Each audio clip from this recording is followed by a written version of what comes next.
నేననే బ్రహ్మలోపల లేనిది సంభవము నుండి లేల మేలు జగమలై వేసెను లేనిది మృగజలమ రీతి నిజముగారనిసు లోకులనేటి గజిబీజి వినిసు మానసమున వారి మాటకు ఆమోదించి దానికి బోధకు తగునంచి వనజేస్తి అని కందార్థం మనకిచ్చారు. అంటే ఇది నేననేటువంటిది ఎవరు అంటున్నారు? నేను బ్రహ్మని, ప్రజ్ఞాన బ్రహ్మ, అం బ్రహ్మయస్మి, తత్వసి బ్రహ్మ, అయమాత్మ బ్రహ్మని, నేను బ్రహ్మని నీవే అంటున్నావు. కాబట్టి ఇది బ్రహ్మము కాదు, నేనన్నటువంటిది ఒక బ్రహ్మము నాది, అది పరిపూర్ణము. మనకు ఉపనిషత్తుల్లో కూడా దీక్షగా చెప్పాడు, యదానాహం తదా శుద్ధం తస్మాత్ శుద్ధేన నిర్ణయం జగదస్థిత కోవేద నాస్తి గోచర నిర్ణయం. అంటే యదానాహం అంటే ఎప్పుడు కూడా తన యందు నేననే శబ్దం లేదు.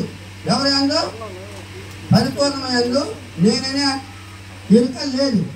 యదానాహం తదా శుద్ధం అంటే తర్వాత మనం విచారించినప్పటికైనా సరే అది శుద్ధంగా ఉంది. తస్మాత్ శుద్ధేన నిర్ణయం.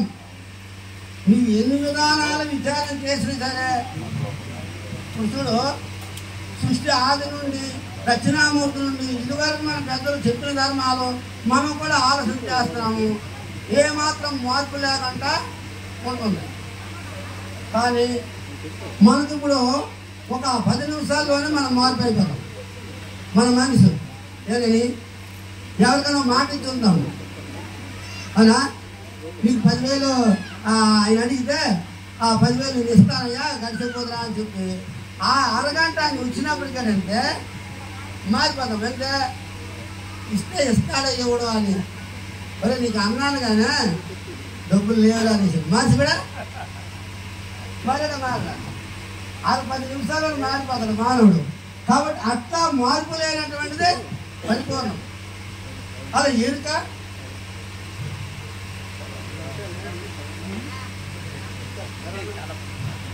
ఉండే అందరూ చూపుకోవాలి. అదే మనం చూడాలా, ఎవరు చెప్తారో వాళ్ళని శాంతివ్వాలి. ఆ సభంతో ఏం చేస్తుంది? ఆడొత్తరు 3 చేతులు 3 మాటలు ఆ సభంలో తెలుగు ముఖ్యమంటారు తెలుసా? చెప్పినంత చెప్పించాలా. అది ఇది అద్దెకు మేధ ఉండాలి.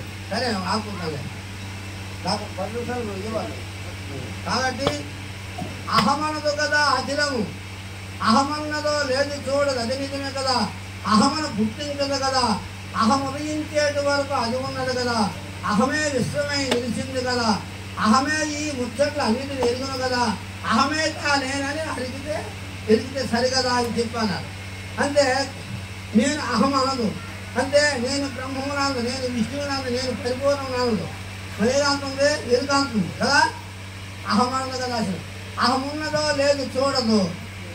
ఈ అండపిండ బ్రహ్మాండాలు అన్ని కూడా ఉన్నావో తన యందు లేవో. అందుకే మనకు చెప్తారు, కొన్ని కంటపద్యాలు చెప్తారు. జలమందు లేకగలిగిన జలసరముల పుట్టి పెరిగి సంసిన రీతం అసలు పరిపూర్ణములో అని తిరసత్యనంబు తిరిగి విలయం ఎవరా. అంటే సముద్రంలో చేపల పుట్టావా, అక్కడే పుట్టి అక్కడే పెరిగి అక్కడే చనిపోయినా అది పట్టించుకోవడం లేదు. కానీ తీరేదండి. ఒకనాడు తెలిసినట్టుంటే మన దాదాపుగా చేపలు దొరకడం చేసినాయి అమ్మాయి ఆ సముద్రంలో. ఎందుకో తన గర్భంలో ఎక్కడో దాచిస్తుంది నా పిల్లలని దానికి తెలియదు. ఎలాగైతే పరిపూర్ణమా ఆ సముద్రానికి తెలియదో సకల చరాచర జీవరాశులన్నీ పరిపూర్ణంలో పుట్టి పరిపూర్ణంలో పెరిగి పరిపూర్ణంలో నశిస్తా ఇది గుర్తెరగదు. అందుకే ఆయన అన్నాడు అహం ఉన్నదో లేదో తెలియదు. అది నిజమే కదా. కథ నా అర్థం ఎందుకు వచ్చింది? కథ అంటే నువ్వు నేను ఇద్దరు చూసినా కానీ గురువు చెప్తాడు, ఇద్దరు చెప్తున్నాడు. అయ్యా నేను చెప్పిన వాడు రైటే కాదు, నీకు కూడా చూపించాను కదా పరిపూర్ణము. కథను వాక్యం వచ్చినప్పుడు అది ఇద్దరు తెలిసినట్టు అన్నమాట. అహం ఉన్నదో లేదో అది నిజమే కదా. అహమును పుట్టించదు కదా. ఎవరు అహమం పుట్టిస్తారు?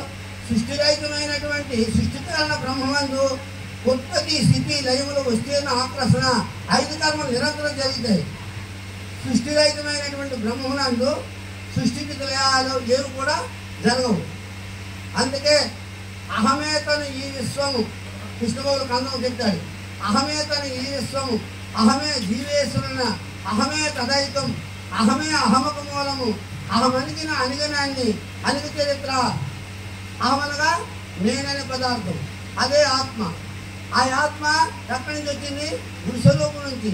అది గురుస్వరూపం మీద ఇది వేరా, రెండు ఒకటే. అది గురుస్వరూపాన్ని నిరసిస్తున్నాను కొందరు అన్నారు. గురువు నీ స్వరూపం రెండు ఒకటైతే నీవు ఆత్మజ్ఞానం తెలుసుకున్న తర్వాత ఆ గురు స్వరూపమే నేను అనుకున్నప్పుడు ఆ గురు స్వరూపం రెండు కలిసి కర్పూర దీప సంయోగం జ్యోతిరూపం యథాతథ రెండు నిరసించుకోవాలి, పరిపూర్ణమే మిగలాల. ఇప్పుడు కర్పూరం అనే శిశువుడు, అగ్ని అనే గురువు, ఇద్దరు బోధ చెప్పుకుంటూ కర్పూరం అగ్ని వెలిగినట్టు ఇద్దరు లేకపోవాలి. మన గురువుని మిగలేసుకున్నాను అనుకో, మరి గురువు జన్మాన్ని పంపినట్టు అయిపోయి. అవునా?